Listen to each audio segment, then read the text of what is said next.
안녕하세요. 요약집 후반부 저 뒤에 후편 매매 펴시면 돼. 매매. 예. 후반부에 몇 페이지인가? 31쪽. 후반부 31쪽.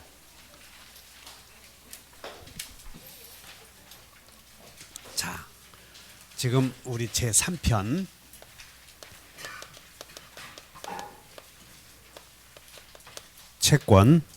채권을 공부하고 있고요. 제2장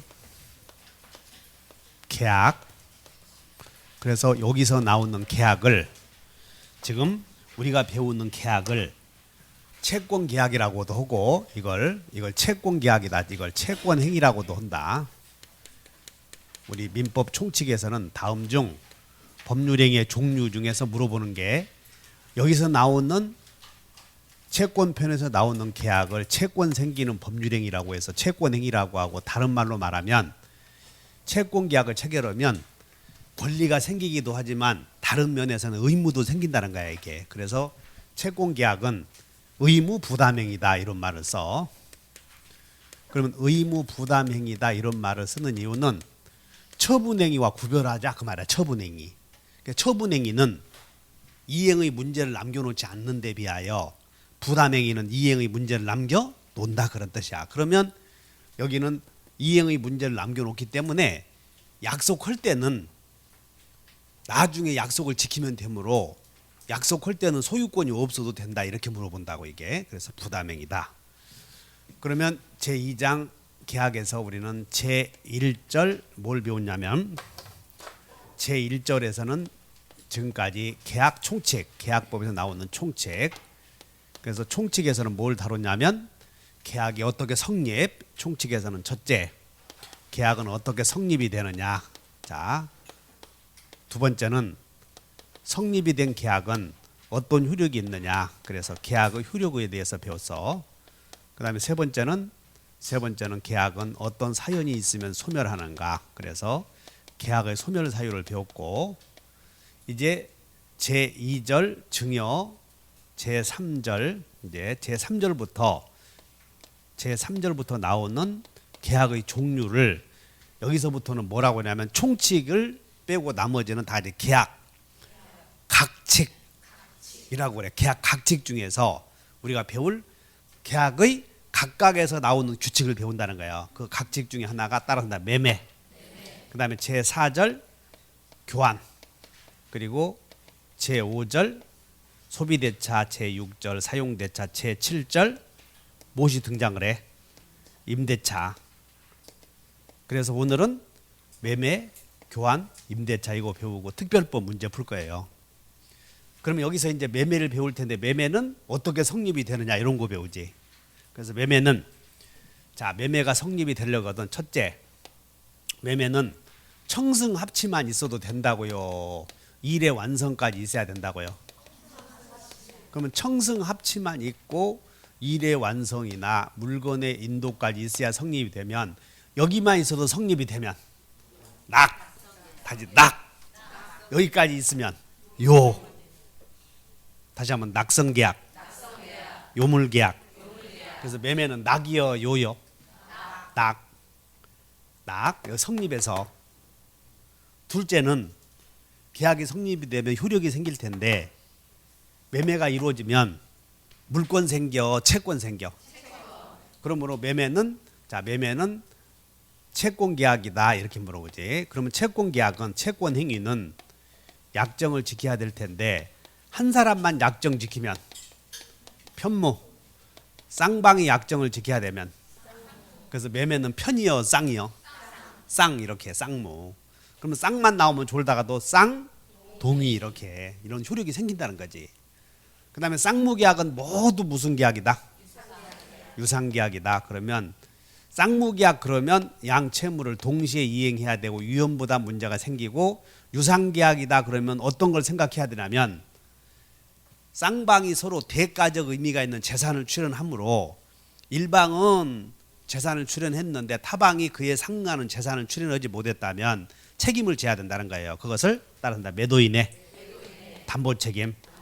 그래서 하자 있는 재산권을 넘겨주는 일방은 책임을 져야 될 텐데 이것을 담보 책임이라고 하고, 이 유상계약에 관해서는 매매에 관한 규정이 준용이 되게 돼 있어. 다 같이 매매가 준용된다. 이렇게 된다는 거예요. 매매의 성립과 관련하여. 그러면 이제 이 매매에서는 이제 시험에 한 문제, 두 문제가 나오는데, 그게 매매에서는 31쪽을 보셔. 31쪽을 보면 이제 성립을 하는 과정을 봐. 매매가 성립이 되는 과정은 맨 좌측 위에 한번 읽어본다. 매매의 일방예약. 매매의 일방예약은 2018년도에 나왔어. 이게 2년 전에 나왔다는 거야. 이게 그러니까는 이거는 5년마다 나와. 5년마다 5년마다 나오는 건 해야 돼, 하지 말아야 돼. 그러니까 여러분 공부할 때는 그냥 한 번만 가볍게 하고 넘어가라는 거야. 매매의 일방예약. 그러면 이제 매매계약이 성립되는 과정에서는 이렇게 된다는 거지. 매매의 일방예약을 해놓고,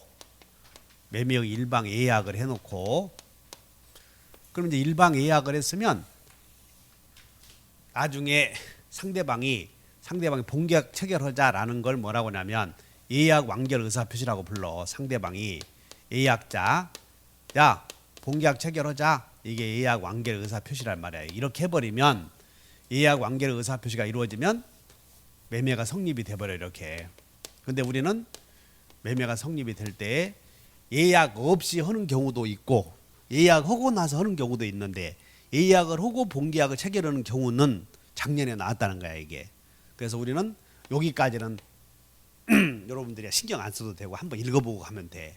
그다음에 매매가 성립이 되면서 나중에 매매계약의 이행을 담보하기 위해서 계약금을 주고받는 경우 있겠어 없겠어요? 그래서 계약이라고 하는데, 우리 시험이 매매에서 나오는 계약이, 여러분들은 공인중개사가 부동산 매매를 대부분 하고 있지 않습니까? 중개업을. 그렇기 때문에 계약금 계약은 매년 나오는 거예요 이게. 여기서 이 계약의 효력, 계약 총칙에서 계약의 효력 중에서 제3자를 위한 계약은 맨날 나온다고 그랬죠? 맨날 나오는 것만 해. 머리도 안 좋은 사람이 맨날 나오는 것도 못하고 그것도 않고는 다른 거 하면 그건 실패지. 그래서 제3자를 위한 계약을 맨날 하라고. 그러면 야, 그 죽도록 했는데 모의고사에서 안 나와서 45점 맞았다. 그래도 나를 믿어. 그래서 합격을 많이 오는 것이 여기야 이거. 모의고사하고 차이가 많이 있을 수 있어. 근데 공부를 많이 해둔 분들은 대체적으로 일치하지 이런 게. 대체로. 근데 공부가 좀 항상 모의고사 봐도 30점짜리 하는 분들은 그냥 제쳐놓고 나오는 것만 해. 제3자를 위한 계약만 이렇게. 그리고 계약금 계약만 하라는 거지 이렇게. 그럼 이제 여기서 계약금 계약과 구별해야 될 게, 매매계약을 체결하면서 이거 10월 20일 날 계약을 하면서, 잘 들어. 10월 20일 날 갑은 토지 넘겨주기로 하고 이제 계약을 체결하면서 뭐라고 하냐. 계약은 언제 체결이 됐냐면 10월 20일 날 계약이 체결이 된 거예요. 그리고 뭐라고 하냐면 내일이 언제야? 그래서 여기서 10월 21일 날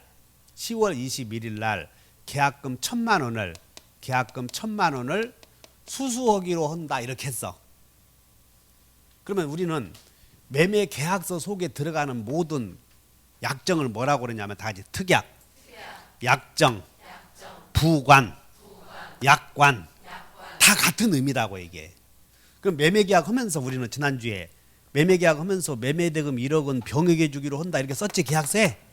그 계약이 들어가 있는, 병에게 주기로 한다는 계약이 들어가 있는 매매를 무시라고 불렀어. 제3자를 위한 계약 이렇게 불렀다는 거야.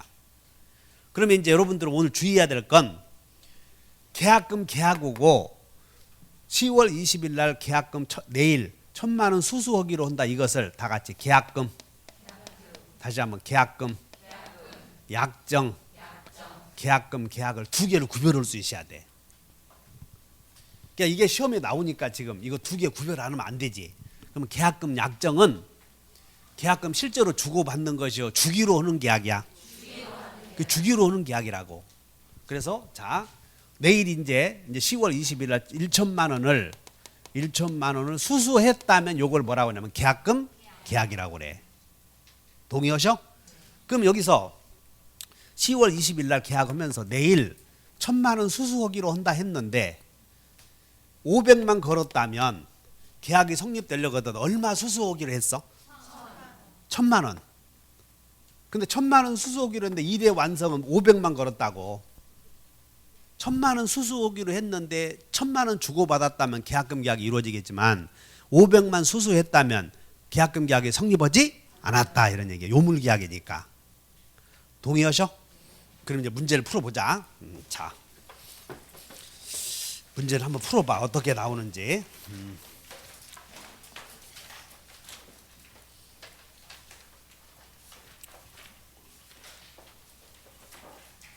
계약금에 관한 설명이다.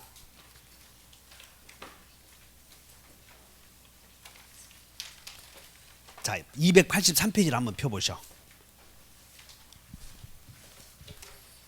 283페이지에 다 보지 마시고 14번에 2번을 보신다. 14번 2번. 자, 당사자가 계약금의 일부만 먼저 지급하고 계약금 잔액은 나중에 지급하기로 약정하거나 계약금 전부를 나중에 지급하기로 약정했다. 이것이 계약금 약정. 교부자가 계약금 잔금이나 전부를 약정대로 지급하지 않으면 상대방은 계약금 지급의 의무 불이행을 계약금 지급 의무 이행을 하거나 채무 불이행을 이유로 계약금 약정을 해지할 수. 알겠어? 지금 이거 이해해야 돼. 여기 잘 들어.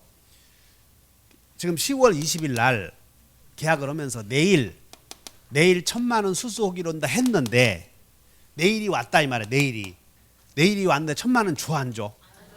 그러면 계약금 약정을 해지한다고 써 있지 지금? 요걸 해지한다고 쓴 거지 이걸 해지한다는 말이 아니니까 주의하시라고 눈에 탁 박아둬 이거. 계약금 주고받기로 했는데 안 주면 계약은 이루어진 거야 안 이루어졌어요? 그러면 그걸 이유로 안 주었다는 걸 이유로 매매 계약을 해지할 수는 없다. 계약금 약정을 해지할 수는 있다. 그걸 기억하라는 거야 이게. 따라서 여러분들은 자 이제 됐어. 계약금 계약과 계약금 약정은 같아 달라? 다르잖아. 계약금 약정은 계약한 날 하는 거고 계약금 그러면 그날 계약금 1000만 원 수수하기로 한다 했어. 계약금 1000만 원 주고받기로 한다. 그리고 그날 주고받았다고. 그럼 그날 주고받았다면 계약 이루어졌으면 안 이루어졌음? 그렇지 이루어졌잖아. 그날 주고받았다면 이렇게 생각하셔야 돼. 이제 잘 됐네. 따라서 오늘 중요한 것은 계약금 계약과 계약금 약정은 같아 달라? 달라. 그럼 계약금 계약은 실제로 주고받아야 되겠지? 그래서 이거 주고받아야 성립이 되므로 이것은 무슨 계약? 요물계약. 그리고 다른 법률행위의 존재를 전제로 해서 이루어진다고. 계약금 계약은 매매나 임대차의 존재를 전제로 해서 이루어지므로 다 같이 종된 계약. 이것은 요물계약이고 종된 계약이야 이게. 그러니까 종은 주와 운명을 같이 해. 그러므로 매매계약의 무효 취소 해제로 없어져 버리면 계약금 계약도 소멸해 버린다는 것이야 이게. 여기까지 동의해? 그러면 이제 계약금 1000만 원 수수했다 이게. 수수했어. 그럼 계약금 계약이 성립되었다 이렇게 얘기해. 그러면 계약금 계약이 이루어지면 계약금은 어떤 성질을 갖냐면 갑을 간의 매매가 유효하게 체결되었다고 하는 따라서 해봐 증약금. 그럼 시험이 계약금은 모두 증약금의 성질을 갖는다 이렇게 나오면 O 해야 돼 X 해야 돼? 어디 이제 물어본다. 계약금 계약이 이루어지면 증거가 된다는 거예요. 증거가 된대. 뭐의 증거가 된다고? 응? 계약금이 이루어졌다는 증거가 돼? 매매가 이루어졌다는 증거가 돼? 또 이렇게 하지 말고 민법 누가 가르치냐 그러면 홍승환 선생님이 가르쳤다. 이거 증약금이 뭐냐면 계약금을 걸면 이게 이루어졌다는 증거가 된다 그 말이야. 이제 설득이 됐지? 그 다음에 계약금 걸면서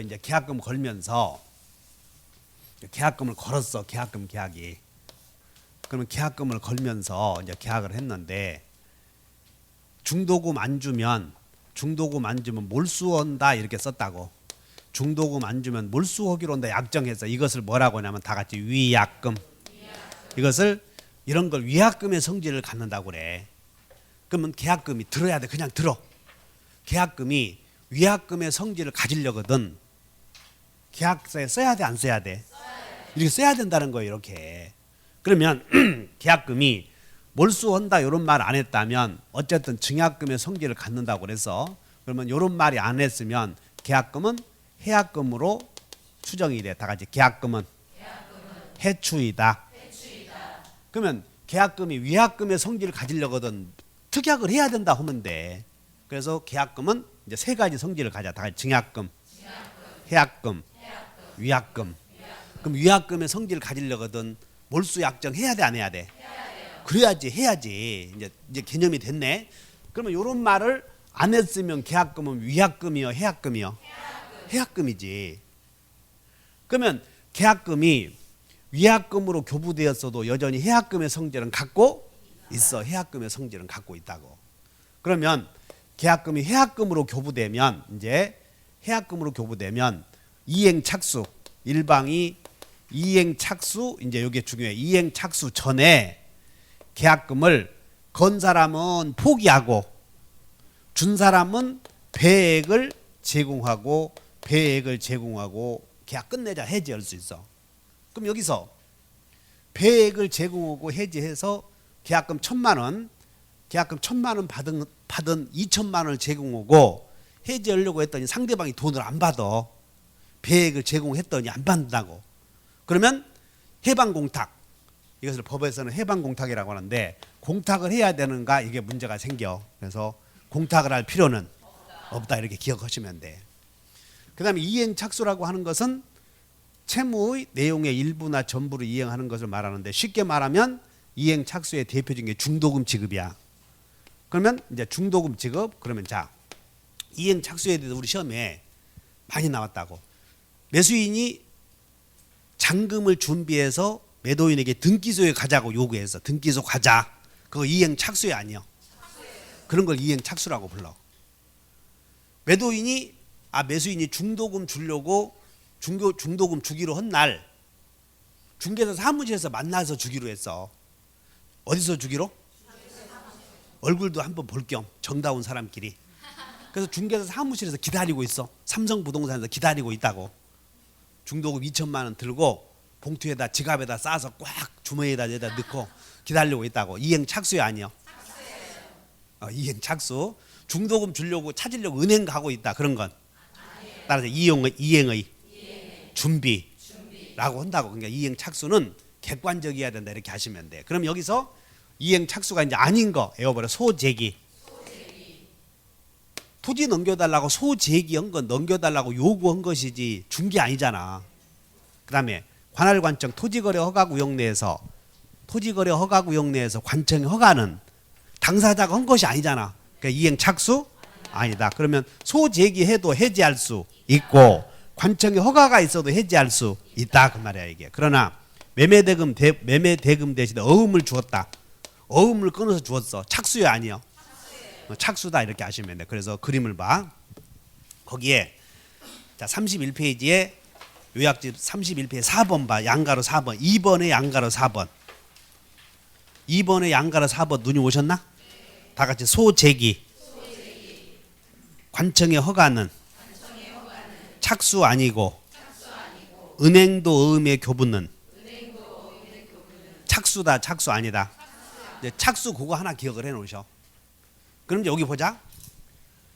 그러면 이제 소재기했어도 이행의 착수가 아니니까 배액을 제공하고 해지할 수 있고 그 다음에 포기하고 해지할 수 있는데 배액을 제공하고 해지하려고 했더니 상대방이 수령을 거절한다면 공탁을 해야 되는 것은 아니야. 그러면 배액을 제공하면서 해지했어. 배액을 제공하면서 그러면 계약이 소급해서 소멸해버렸어. 근데 배액을 제공하면서 해제 시기가 지금 이행 착수하고 나서요. 전이요. 전이니까 주고받은 것이 없죠. 그래서 계약을 해지해서 소급해서 소멸하더라도 원상 회복할 것이 없고 손해배상 문제 생기지도 않는다. 이렇게 기억하면 돼. 계약금 계약을 이루 해지했을 때는. 아셨음? 계약금 계약을 이루 해지했을 때는 원상 회복이나 손해배상 문제 생기지 않는다. 근데 자 배액을 상환하고 또는 포기요구 해지했을 때 원상 회복이나 손해배상 문제 생기지 않는다 하나 기억하시고, 이게 해약금을 이유로 한 해지야. 이게 해약금을 이유로 한. 그러면 자 이제 계약금을 몰수 오기로 했어. 몰수. 그러면 계약금이 위약금으로 교부됐어도 얼마든지 이행 착수하기 전에 배액 상환하고 해지할 수 있어. 위약금으로 교부되었어도. 자, 두 번째, 계약금은 위약금은 두 가지 성질을 갖는데, 하나는 따라서 위약벌, 손해배상 예정액, 두 가지 성질을 갖는데, 원래 위약이 채무불이행이거든. 그럼 채무불이행을 이유로 계약을 해지했을 때는 손해배상 해줘야 된다고. 그래서 계약금을 몰수하기로 한다 했을 때 그 위약금은 손해가 생기는 경우 이행이익을 미리 배상해 주기로 한 돈이야 이게. 그래서 계약금이 위약금으로 교부돼서, 자 예를 들어 중도금 안 주면 몰수한다 그랬어. 그 얘기하에 매수인이 중도금 안 주면 계약금은 몰수해가면서 별도로 채무불이행을 이유로 손해배상 청구할 수 없다고. 손해배상 예정액으로 준 거니까, 이렇게 준 돈이니까. 근데 만약에 위약벌로 주었다면 중도금 안 주면 계약금 몰수해가면서 별도로 벌칙으로 몰수해갔다는 것이고, 별도로 손해배상 청구할 수 있다 이렇게. 그러면 계약금을 위약금으로 교부했을 때 위약벌로 교부했는지 손해배상 예정액으로 교부했는지 애매하면 에어버려 위손추이다. 이렇게 손해배상 예정액으로 교부한 것으로 추정한다. 따라서 계약금이 위약벌로 교부되었다는 사실은 위약벌이라고 주장하는 사람이 증명하라 그런 뜻이야 이게. 설득돼? 그럼 이제 계약금은 위추요 해추요? 해추. 아무 말이 없으면. 위약금으로 교부됐을 때는 벌추요 손추요? 지금 추추했는데 뭔지 모르겠다 개념 안 잡으면 안 돼. 일단 계약금은 아무 말이 없으면 해약금으로 추정한다. 그러니까 추정한다 그랬으니까 위약금으로 교부했다는 사실은 위약금으로 교부했다고 주장하는 사람이 증명하라 그런 뜻이야. 자, 계약금이 위약금으로 교부되었어도 해약금의 성질은 갖고 있다. 그러면 계약금을 걸면서 야 중도금 주기 전이라도 배액 상환하거나 포기요구 해제 못한다. 계약금 걸면서 해제 못한다고 약속해버렸어. 그럼 해약금이요 해약금이 아니야? 해약금도 안 된다 그런 뜻이야. 계약금을 걸면서. 이제 이 정도 하면 문제 풀리겠나? 문제 풀면서 보자. 280페이지. 자, 281페이지를 한번 봐. 281페이지에 12번 보셔. 갑은 자신의 토지를 을에게 매도하면서 계약금을 수령한 후 중도금과 잔금은 1개월 후에 주기로 약정하였다. 틀린 것은 계약금 받았어 안 받았어? 계약금 계약 이루어져 버린 거예요. 1번 을이 지급한 계약금은 특약이 없는 한 해추이다. 맞아? 네. 맞다. 둘째, 을이 지급한 계약금은 특약이 없는 한 위약금의 성질도 가져 안 가져? 쳐봐. 그러니까 나 여기 봐. 여러분들이 여기 백헌 선생님 고생한 줄 알아야 돼. 불쌍하잖아 나 보니까. 계약금은 위추요 해추요? 그러니까 2번 틀렸어 이거. 그러니까 성질을 갖는다 갖지 않는다? 갖는다 하면 틀렸고 갖지 않는다 하면 맞고. 그러니까 주의하셔. 특약이 없는 한 위약금의 성질을 갖는다 갖지 않는다? 그러니까 2번은 맞아 틀려? 맞아. 3번 해약금에 기한 해제권을 행사하는 경우에는 원상회복 의무가 생기지 않는다. 원상회복 할 게 없지. 이행의 착수 전에 포기하고 배액 상환 해제하므로. 4번 을의 해약금에 기한 해제권의 행사로 인해서 발생한 손해에 대하여 갑은 배상 청구할 수 없다. 그냥 4번이 틀렸네. 있다 해서. 5번 갑을 사이에 해약금에 기한 해제권을 배제하기로 하는 약정 밑줄 그으셔. 해약금에 기한 해제권을 배제하기로 하는 약정이다. 밑줄 그으시고 유효 무효 물어보거든. 유효요 무효요? 유효. 약정에다 동그라미 쳐. 그리고 메모해버려. 약정에다가 뭐라고 써놓냐면 매매는 임의 규정이다 이렇게 써야 돼. 매매는 무슨 규정? 그러니까 매매 계약에서 나오는 약정은 전부 약정 유효가 돼버려. 임의 규정이니까. 그러므로 자 계약금 걸면서 포기하고 배액 상환하고 해지할 수 없다 단서 달아버렸어. 그러면 그런 짓 하지 못한다 그런 뜻이야 이게. 그래서 해제권을 배제하기로 약정을 했다면 더 이상 해제권 행사할 수는 없다. 그거 알아들었어 그 내용을? 그러면 11번 틀린 것은 계약금의 일부만 지급된 경우 해약금의 기준이 되는 금원은 실제 교부받은 계약금이 아니라 약정 계약금이다. 맞아? 네. 그 말 아시겠어? 그래서 실제로 배액 상환하고 해지하려거든. 여기 기억해야 돼. 다 같이 합치. 1,000만 원 주고받기로 합치했잖아 이런 게. 그리고 1,000만 원 걸었을 때 완성이 된다는 거지. 1,000만 원 주고받기로 했는데 500만 걸었다면 성립이다 불성립이다? 불성립. 그거예요 지금 불성립 이렇게. 주의하셔. 밑줄 그셔봐. 1번에다가 계약금의 일부만 지급된 경우 여기다 밑줄. 계약금의 일부만 지급된 경우 이렇게 밑줄 그시고 계약금 계약의 부존재 이렇게 써버려야 돼. 계약금 계약의 불성립.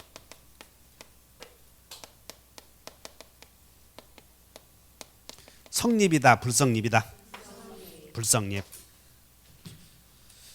둘째, 매수인 을이 계약금 1억 원을 계약금 1억 원 전액을 계약 다음 날 지급하기로 약정한 경우라면 계약금 1억 원 전액을 다음 날 주기로 약정했다. 이걸 뭐라고 그래서 계약금 약정. 매도인 갑은 을에게 계약금의 이행 1억 주시오 청구할 수 있으나 그 불이행을 이유로 계약금 약정 또는 매매계약 자체를 해지할 수는 없다. 맞아 틀려? 틀렸지? 어디가? 계약금 약정은 해지할 수 있다. 매매계약 자체를 해지할 수는 없다. 이렇게 뒤에는 맞고 앞에는 틀리고. 그래서 2번에다 별표 넣으시고 여러 번 보셔.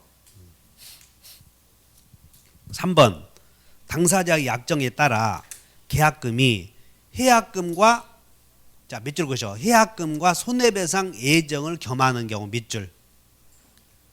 그러면 여기 봐. 손해배상 예정을 겸한다. 그럼 어떻게 했겠어?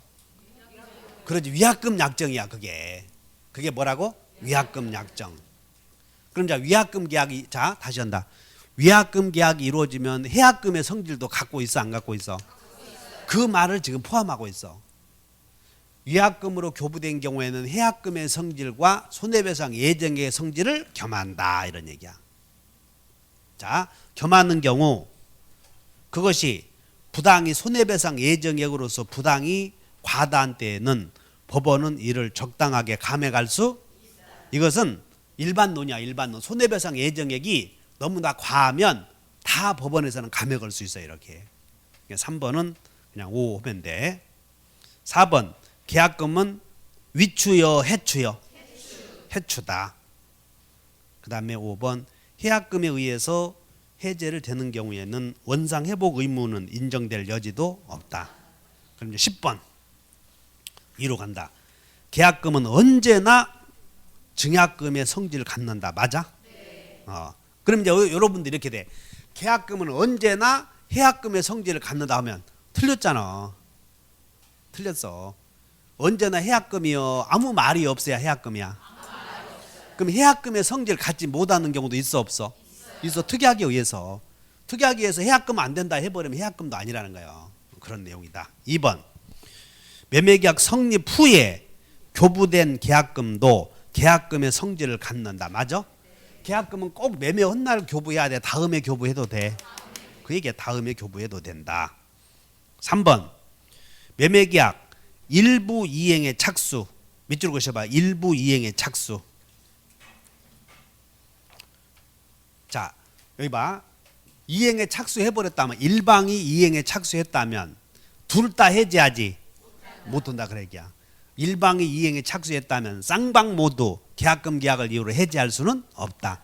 그래서 일방이 이행에 매수인이 중도금 걸었는데 매도인이 이행에 착수하지 않았다고 해서 이행에 착수한 매수인은 상대방이 이행에 착수하지 않았다고 하는 것을 이유로 해지할 수는 없다. 그런 뜻이야. 지금 거기다가 3번 잘 나오니까 틀리지 않도록 하시오.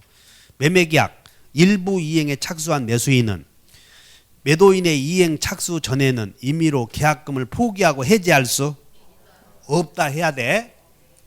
2번, 3번 아셔서 일방이 이행에 착수하면 쌍방 모두 해지할 수는 없다.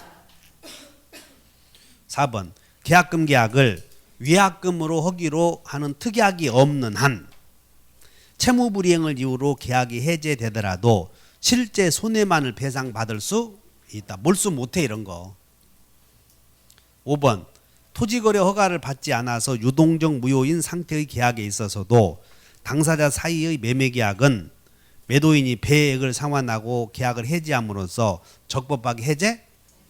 토지거래 허가구역 내에서 계약금 계약을 이유로 해지할 수 있다. 그런 얘기예요. 관청에 허가가 있어도 해지할 수 있다.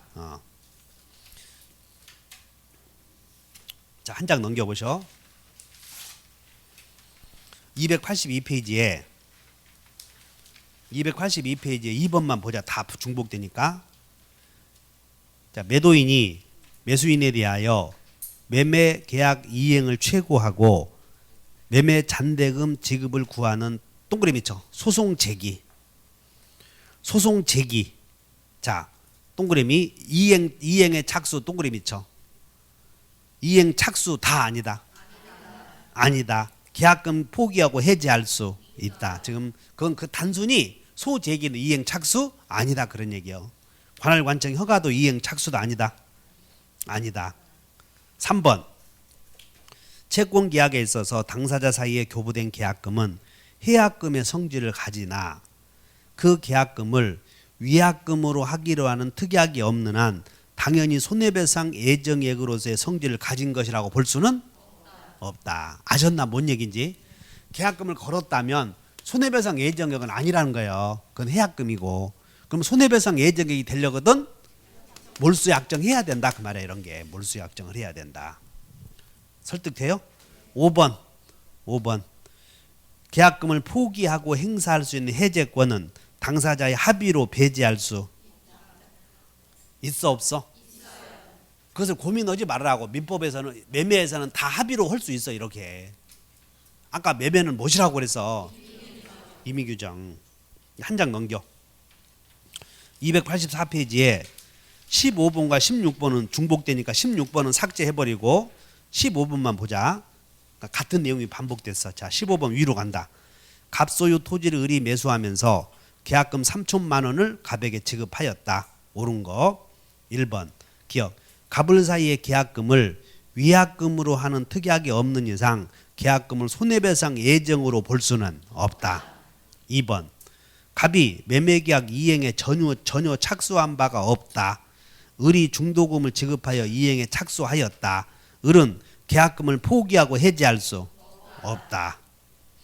갑이 565조에 의하여 계약을 해지하기 위해서는 을에게 계약금의 배액을 현실적으로 제공해야 되는데 을이 이를 수령하지 않으면 공탁해야 할 것은 아니다. 1번 갑과 을이 565조의 해약권을 배제하는 약정을 한 경우에는 더 이상 565조에 의해서 해지할 수는 없다. 미음번 만약 을의 중도금 지급이 지체되어서 갑이 계약을 해지했을 때 특별한 사정이 없는 한 수령한 계약금 3천만 원은 손해배상으로 간주되어서 갑에게 귀속된다 하면 그러려거든 어떻게 해야 돼? 위약금 약정했을 때만 그렇게 가능하다는 것이야. 미음번처럼. 이제 계약금 계약 나오면 틀리지 않겠죠? 그렇게 해서 계약금 계약은 해결했어. 그 다음에 이제 보충교재 31페이지로 넘어가셔. 31페이지. 그러면 계약금 계약을 체결하고 여기서 이제 잔금 지급과 잔금 지급, 그 다음에 등기 서류 교부 해서 소유권을 취득했는데 나중에 보니까 수량이 부족해. 토지를 샀는데 나중에 보니까 제한물권이더라는 거예요. 돈 주고 났는데 나중에 저당권이 행사로 소유권 상실해버려. 그래서 그래서 했더니 나중에 토지를 취득해서 잔금 지급하고 등기했는데 나중에 저당권 행사로 소유권을 상실해버린 경우도 있어. 저당권 행사로. 그 다음에 나중에 보니까 권리의 전부가 타인에게 속했다라는 것이야. 타인에게 속한 경우. 그 다음에 나중에 보니까 권리의 일부가 타인에게 속했어.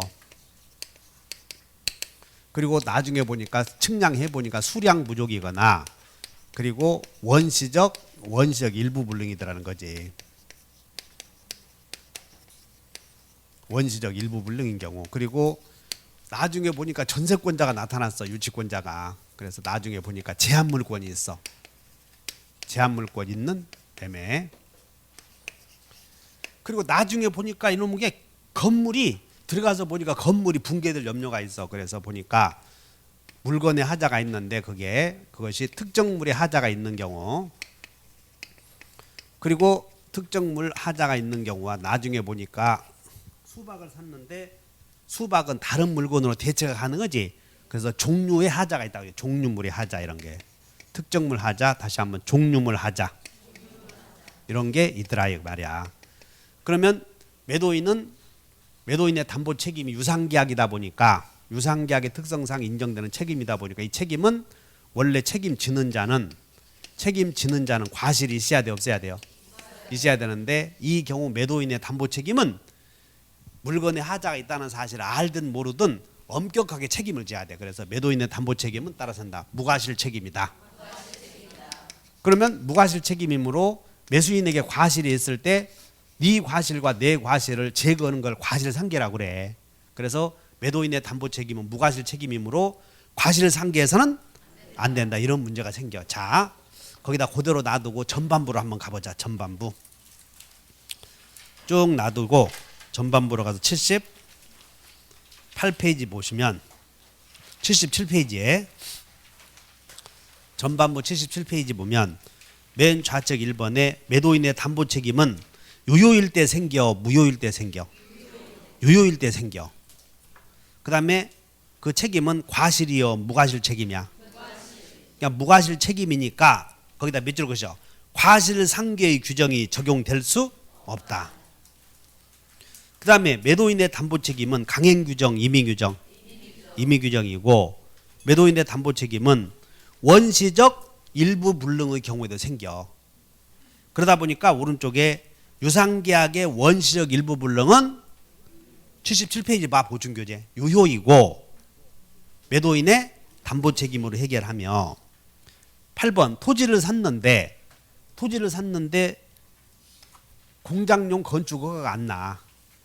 그러면 그 토지를 샀는데 공장용 건축 허가가 안 나면 그 하자는 권리 하자로 놓고 볼 것인가 아니면 물건 하자로 놓고 볼 것인가 두 개가 있는데 물건의 법률적인 제약은 물건 하자로 본다고 권리 하자로 본다고? 물건 하자로 본다 그 말이야. 물건의 법률적인 장애는. 그래서 거기에 물건의 법률적인 장애는 물건 하자에 해당하고 그러다 보니까 하자가 존재하는지 판단 시기는 특정물의 경우에는 성립시이고 불특정물의 경우에는 특정되는 시기를 기준으로 하자 유무의 판단을 정한다는 것이야. 자, 여기 매도인의 담보 책임은 매도인에게 과실이 있어야 과실 없어도 그럼 매수인의 과실과 매도인의 과실을 퉁치는 짓을 해서는 그걸 과실상계라고 하거든. 해서는 안 된다. 이 정도 아시면 되고 그 다음에 이제 밑에 담보 책임의 유형에는 하자 유형이 두 개 있어. 다 이제 권리 하자, 물건 하자. 그래서 하자 유형에는 권리 하자가 있고 물건 하자가 있는데 권리 하자에는 다시 이렇게 나눈다는 거예요. 다 이제 저당권 행사, 전부 타인, 일부 타인, 수량 부족, 제한 물권 있는 경우, 특정물, 종류 매매 이렇게 하자가 있다는 거예요. 일단 이제 목적 달성 가능하냐 이런 하자로 인해서 목적 달성 가능하냐 목적 달성 불가능하냐 이렇게 두 가지로 이렇게 구별해 줘야 돼. 토지를 샀는데 저당권이 있더란 말이야. 그로 인해서 목적 달성 가능한가 불가능한가 둘 중에 하나라고. 무슨 얘기냐면 다시 한번 권리의, 물건의, 하자로 목적 달성 가능하냐 불가능하냐 이렇게 따져. 그럼 목적 달성 가능하면 해제는 돼 안 돼? 안 돼. 목적 달성 가능하면 해제 안 되지.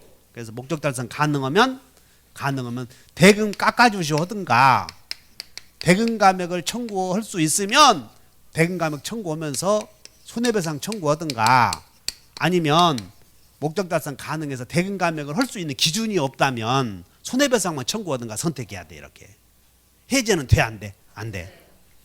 목적 달성 불가능하면 그때는 대금 감액해야 무의미하잖아. 그래서 계약을 파기시켜야 돼. 해제. 그리고 해제하면서 손해가 생겼으면 손해배상도 청구할 수 있어. 이렇게 맞아? 다시 한번 해손, 대손 이렇게 하라는 거지. 목적 달성 가능 불가능. 거기 프린트를 잘 봐야 돼.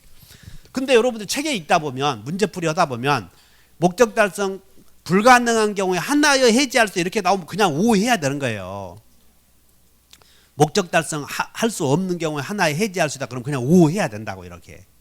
자, 그러면 담보 책임의 내용에는 다 같이 해손, 대손 이렇게 해야 돼. 크게 둘 중에 하나라고. 그래서 이제 이 경우 해손, 대손인데 이제 악의의 경우에도 인정되는 경우 여기가 문제가 돼. 그래서 악의의 매수인에게도 인정되는 게 거기에 외워버려야 돼. 악의라도. 그럼 자, 일부가 타인에게 속한 경우에는 악의라도 대금 감액 청구할 수 있어. 이렇게 일부가 타인에게 속한 경우에는 악의라도 대금 감액 할 수 있어. 그 다음에 저당권 실행으로 소유권 상실한 매수인은 악의라도 손해배상을 청구할 수 있고 악의라도 해제할 수 있고 목적 달성 불가능하면 해제, 목적 달성 가능하면 손해배상 뭐 하겠지. 이렇게. 그 다음에 권리의 전부가 타인에게 속한 경우는 악의라도 해제할 수 있어. 이렇게. 그럼 이제 여기서 나머지는 여기 봐. 토지를 샀는데 제한물권이 있어. 그러면 제한물권이 있는 매수인이 목적 달성할 수 없어서 해제하려고 한다면 악의해야 돼. 이제는 선의해야 돼. 전부 선의해야 된다. 이렇게 하면 돼. 어디? 권리의 일부가 타인에게 속했다고 보자. 일부가 타인에게 속한 매수인이 손해배상을 청구하려거든 악이요 선이요? 알겠지? 여기 없으면 다 선이야. 어디 하나만 더 한다. 권리의 전부가 타인에게 속한 매수인이 전부가 타인에게 속한 경우에 목적 달성할 수 없으면 해제하고 손해배상 청구할 수 있는데 전부가 타인에게 속한 경우에 매매해서 목적 달성할 수 없으면 해제하고 손해배상 청구할 수 있는데 해제는 선의 선악 불문, 손해배상은 여기 없잖아. 지금 여기. 그러니까 지금 여기에 전부가 타인에게 속한 경우 목적 달성할 수 없을 때 손해배상을 청구하려거든 선의해야 된다. 그런 얘기야. 이제 다 아셨어? 그러면 여기 없으면 전부 선이야. 이제 어디 보자. 수량부족은 여기 있어 없어? 수량부족 매수인이 목적 달성할 수 없어서 해지하려고 그래. 수량부족 매수인이 목적 달성할 수 없어서 해지하려고 그런다고. 선의 선악 불문. 그래 선의해야 돼. 어디? 수량부족 매수인이 손해배상을 청구하고 싶어. 선의 선악 불문. 선의 이렇게.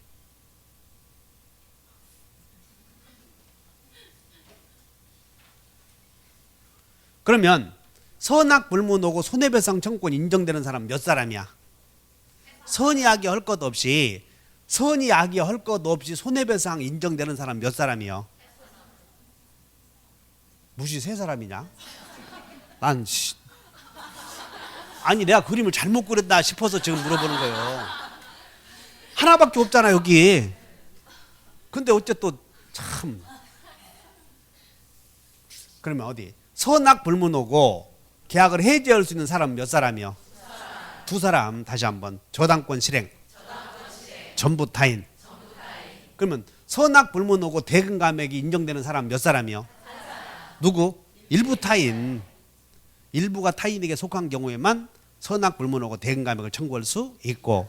그러면 자 수량 부족에서 여기 봐. 수량부족 매수인이 대금감액을 청구하려고 그래. 수량부족 매수인이 대금감액 하려고 그런다고. 선의, 선악, 벌문. 선의 이렇게. 그 다음에 이제 여기는 선이냐 악이냐만 구별하면 되고, 물건은 주택을 살 때 주택이 붕괴될 위험이 있는지 없는지 그 자리에서 후라시 들고 볼 수 있어 없어? 있지? 그래서 물건의 하자는 매수인이 책임을 물으려거든 선이 무과실해야 돼. 근데 수량 부족인지는 그 자리에서 측량 기사 대놓고 하는 게 아니잖아. 이런 경우는 나중에 알 수 있는 경우도 생기지. 그래서 여기는 선이냐 악이냐만 문제가 생겨. 근데 물건은 선이 무과실해야 돼. 그 다음에 제척기간과 관련하여 권리행사 예정기간을 제척기간이라고 하는데, 그 제척기간과 관련해서 에어버려 저전 없다. 그 맨 위에 저당권 행사 전부타에는 없어. 이렇게 XX이잖아. 제척기간이. 그 다음에 나머지는 몇 년? 에어버려 저전 없다. 밑으로 1년. 그 밑에 6개월. 이렇게 돼 있잖아 지금. 저전 없다. 나머지 1년. 물건 6월. 그러면 이제 여러분들 사고가 1년이다 6개월이다 이렇게 나오면 항상 출발점을 물어본다고. 출발점. 기산점을 물어봐. 언제부터 6개월이냐 언제부터 1개월이냐. 그래서 따라서 선이는 안날, 악이는 한날. 이렇게 기산점을 물어보니까 주의하시면 돼. 다시 선이 안날, 악이 안날. 선이는 안날, 악이는 한날. 이렇게 해서 담보 책임이 해결이 돼. 담보 책임이. 그러면 이제 78페이지로 가서 78페이지 위에서 2번에 전부가 타인에게 속한 경우에는 악이 매도인, 선이 매도인. 매도인에게는 선인 경우에 해지할 수 있고, 매수인은 선이어야 돼. 악이어도 해지할 수 있어. 악이어도 해지할 수 있어. 그래서 거기다가 외워봐. 전부 악해요. 이렇게 하나만 놓고 본다면 전부가 타인에게 속한 경우는 악이라도 해지할 수 있다는 거예요. 근데 그 하나만 놓고 보면 엄청 쉽지. 근데 이렇게 물어봐 버리니까 여기다 전부 악해요 이거 하나만 외워놓고는 벤또 싸서 잘 먹어. 근데 또 다음 이거 나오면 틀려버리니까. 다시 한번 전부 악해요. 3번 봐. 따라서 일부는 악대이다. 그러니까 일부 타인은 악이라도 대금감액 할 수 있다는 거예요. 그 다음에 양가로 4번에 다 수량 부족, 원시적 일부 불능. 그럼 악이만 선이만. 이때 수량 부족에서는 여러분 땅을 살 때에 위치를 중시하는 경우와 아니면 양을 중시하는 경우가 있어.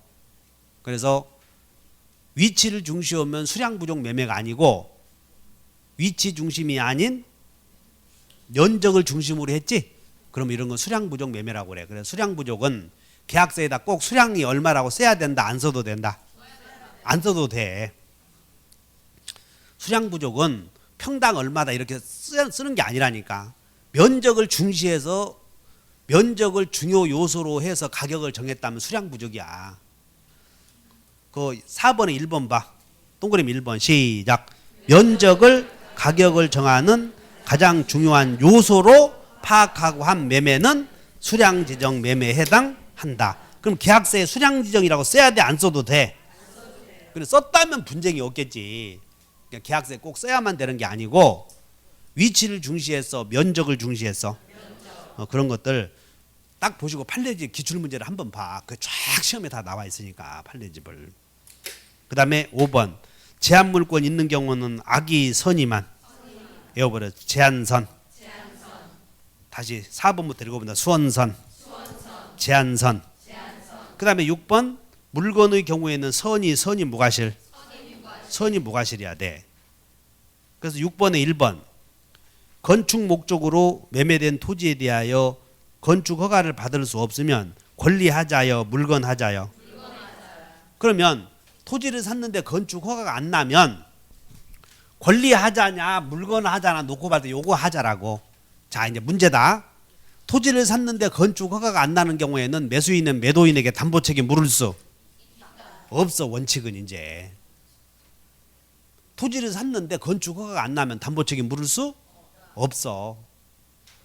근데 언제 묻냐면 매도인이 큰 소리 쳤을 때, 다시 한번 매도인이 큰 소리 쳤을 때, 그거 읽어봐. 그거 4번에 6번에 동그라미 1번, 동그라미 1번에 다 같이 법률상의 장애가 없다고 뭐 했어? 보증서거나 장애가 없음을 전제로 매도했다고 볼 수 있는 경우에 하나여 담보책임 문제가 생기는 거예요.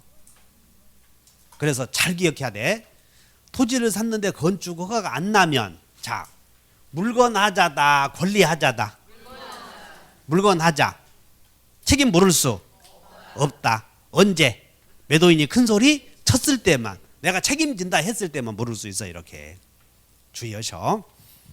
그 다음에 7번 경락인에게는 토지를 샀는데, 건물을 샀는데 경락인에게 경락을 받고 보니까 물건의 하자가 있어.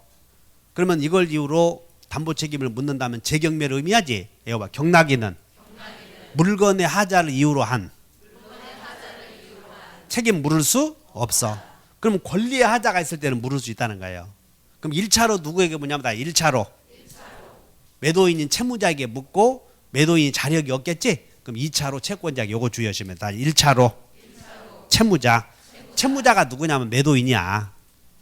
채무자가 누구? 매도인. 2차로 배당받은 채권자에게 책임을 묻는다. 그 다음에 채권을 팔아먹은 사람이 채무자의 자력을 담보했을 때 그 담보에 채무자의 자력을 담보한 시기를 물어봐. 채무자의 자력 담보 시기는 첫째, 변제기에 도달한 채권 매매는 계약시. 둘째, 변제기에 도달하지 않는 경우에는 계약시 변제기. 두 개 기억하면 돼. 자, 그러면 이제 여러분들 이거 외워봐. 악이라도 일대에게 저 손해를 전해라. 저전 없다. 나머지 1년. 물건 6월. 선이 안 날. 악이 한 날. 287페이지 문제집. 19번에 부동산 매매계약이 287페이지 19번이 수량 나오지? 요것만 딱 봐야 돼. 수량만 나오면 수량에다 동그라미 쳐봐. 수량에다 동그라미 쳐고 위로 쫙 빼버려. 수원선 이렇게 써버려야 돼. 수량은 다시 한번 수원선. 악의는 돼 안 돼? 안 된다 그 말이야. 수량 부족은. 자, 수량 부족 매매인데 실제 면적이 계약 면적이 미치지 못한다. 첫째, 선의의 매수인은 대금 감액 청구할 수 있다. 악의의 매수인은 손해배상 청구할 수 없다. 수원선이니까. 셋째, 담보 책임의 행사 기간은 매수인이 사실 안 날로부터 6월이요, 1년이요. 물건만 6월이지. 자, 미달 부분의 원시적 불능을 이유로 계약 체결상의 과실 책임에 따른 이행을 청구할 수는 없다. 맞잖아, 4번이. 그래서 매매계약에서 우리 지난주에 배운 거야. 매매계약에서 수량 부족은 담보 책임으로 해결을 해, 과실 책임으로 해결을 해. 과실 책임은 원시적 전부 불능일 때 생긴다고 하지 않았어. 밑줄 그셔. 계약 체결상의 과실 책임 밑줄. 4번에다가 계약 체결상의 과실 책임다 밑줄 그시고 원시적 전부 불능일 때 적용 이렇게 써. 계약 체결상의 과실 책임은 언제 적용? 원시적 전부 불능일 때. 수량 부족이나 원시적 일부 불능은 따라서 수원선. 담보 책임으로 해결한다니까 이렇게. 그래서 4번은 맞아 틀려? 맞다. 없다 했으니까. 그 다음에 5번. 자, 잔존 부분만이면 매수인이 이를 매수하지 않았을 경우 선의 매수인은 해지할 수 있고 손해배상 청구할 수 있고 이렇게. 선의는 해지할 수 있잖아. 이렇게 목적 달성 불가능하면. 하시겠어? 한 장 넘겨. 288 담보 책임에 관한 설명이 틀린 것. 경매 동그라미 쳐. 경매 동그라미. 자, 오른쪽에 목적물 자체 하자 동그라미. 여기 경매의 경우 물건의 하자가 있다고. 뒤에는 있어 없어? 없다 해야지. 그러니까는 없다 동그라미 쳐. 맞지? 그러니까 경매 딱 나오면 물건에는 하자 책임 물을 수 없다. 2번 매도인이 매매 목적물에 하자가 있다는 것을 알면서 이를 매수하지 아니하고 자 밑줄 그으셔. 동그라미 담보 책임 면제 특약 밑줄 그으셔. 자 담보 책임 면제 특약 다시 한다. 매매는 강시여 임시여? 임의 규정이니까 면제 특약은 유효야 유효.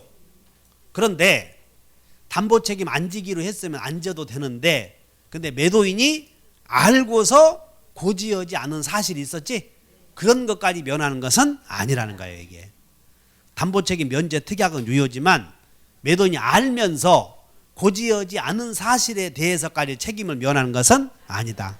2번 매도인이 목적물에 하자가 있다는 걸 알면서 밑줄 그으셔. 알면서 고지했어 고지하지 않았어?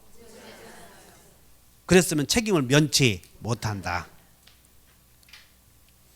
3번 매매 목적물에 하자가 있는 때에는 이로 인하여 자 밑줄 그으셔. 밑줄 목적을 달성할 수 없는 경우에 하나여 밑줄 그리고 해지할 수 있다. 맞아 틀려?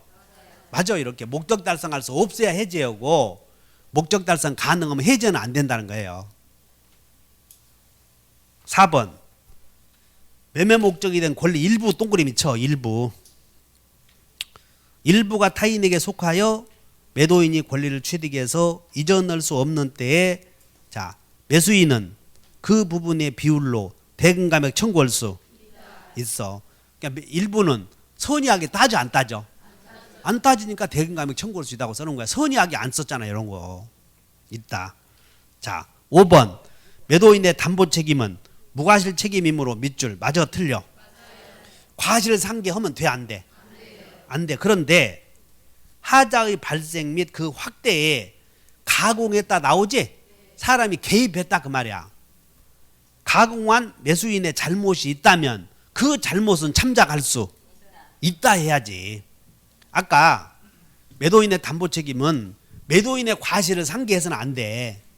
근데 매수인이 잘못했으면 그 잘못은 고려할 수 있는 거지. 이렇게 물건에 하자가 자동차 샀는데 자동차를 매수인 자기가 한번 타본다 하더니 꼬라 박아버린 거예요.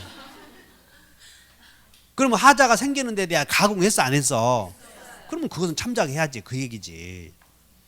자 하자의 발생 및 그 확대에 대하여 가공한 누구의 잘못? 매수인의 잘못이 있으면 참작해야 돼 안 해야 돼? 해서 손해배상의 범위를 정할 수 있다. 다만 과실상계의 법리를 준용되지는 않는다. 그것은 주의하시라고. 과실상계는 준용이 안 되지만 이런 경우에는 매수인의 잘못이 있다면 고려할 수 있다. 그런 뜻이야 이게. 자 여러분들 악이라도 일대에게 저 손해를 전해라. 그럼 21번 1번 매매 목적이 된 권리가 매도인에게 속하지 않은 경우라도 자 밑줄 그으셔. 매매 목적이 된 권리가 매도인에게 속하지 않은 경우 밑줄 그으셔. 매매는 처분행위요 부담행위요? 부담행위니까 유효 무효? 유효. 2번 매매 목적물에 전세권이 설정되어 있다. 이 말은 따라서 제한물권이 있다. 제한물권 있는 경우는 바로 다시 한번 제한선. 매매 목적물에 전세권이 설정되어 있으나 이를 알지 못한 매수인은 계약 목적 달성할 수 없는 경우에 하나여 알지 못한 봐야 되는 거예요. 제한선 그리고 제한선 그리고 목적 달성할 수 없는 경우에 하나여 해지할 수 있다. 맞잖아 이런 게. 3번 저당 부동산의 매수인이 밑줄 그으셔. 피담보 채무의 전부를 인수 밑줄 그으셔. 그럼 이제 여러분들 저당권 있는 토지를 사면서 산 사람이 저당 채무를 떠 안았다면 누가 책임져야 되겠어? 또 안고 산 사람이 책임져야지. 그래서 저당 채무를 인수하는 것으로 매매대금 일부 지금에 가름하기로 약정하였고 그리고 소유권 취득했으나 저당권의 행사로 소유권 상실하면 매수인은 계약을 해지할 수는 없다. 4번 법원의 경매 동그라미 있죠. 경매 동그라미 권리하자 동그라미 담보책임 적용 된다 해야지. 물건 하자가 아니잖아 지금. 5번 매매계약 당시 이미 밑줄 그죠. 당시 밑줄 당시 동그라미 일부 멸실 동그라미 쳐. 그러면 원시적 일부 불능. 그러면 담보 책임으로 과실 책임으로. 원시적 전부 불능은 과실 책임이고 원시적 일부 불능은 담보 책임으로. 그러면 이제 여기는 악의 매수인은 돼 안 돼? 따라서 수원선. 이런 거 생각해 줘야 돼. 5번을 딱 보는 순간 수원선이다 이렇게. 악의의 경우에는 해지할 수 없고 대금감액 청구할 수도 없다. 아셨음? 자, 다시 외워본다. 악이라도 일대에게 저 손해를 전해라. 26번 한 장 보자. 292페이지 26번 동그라미. 담보 책임의 내용 중 선의이면서 동그라미 쳐 선무만 행사할 수 있는 것을 골라라. 그럼 봐. 뭘 골라야 돼? 물건 하자. 다시 한번 물건은 선무이다. 요거 골라라는 거지. 그러면 자, 목적물에 설정된 저당권 실행으로 소유권 잃게 된 매수인은 거기는 1번에다 메모해. 1번은 선악 불문. 저당권만 나오면 선의 선악 불문. 2번 법령상 제한으로 건물을 건축할 수 없게 된 매수인은 물건하자요 권리하자요? 2번이 정답이잖아. 물건하자니까. 아까 물건의 법률적인 장애는 권리하자요 물건하자야? 그냥 물건 요걸 물어봤잖아. 3번 목적물의 전부가 전부 동그라미 손해배상 동그라미. 그러면 선악 악이요 선이요? 다시 한번 전부 악해요. 해제만 악이고 손해배상은 선이어야 돼. 오른쪽에 선이. 4번 목적물의 일부가 타인에게 속해서 일부 동그라미 대금감액이요 해제요? 그러면 선이 선악 불문 선이. 수량 부족만 나왔지? 뒤에는 수원 선 이렇게 되지. 하겠어요?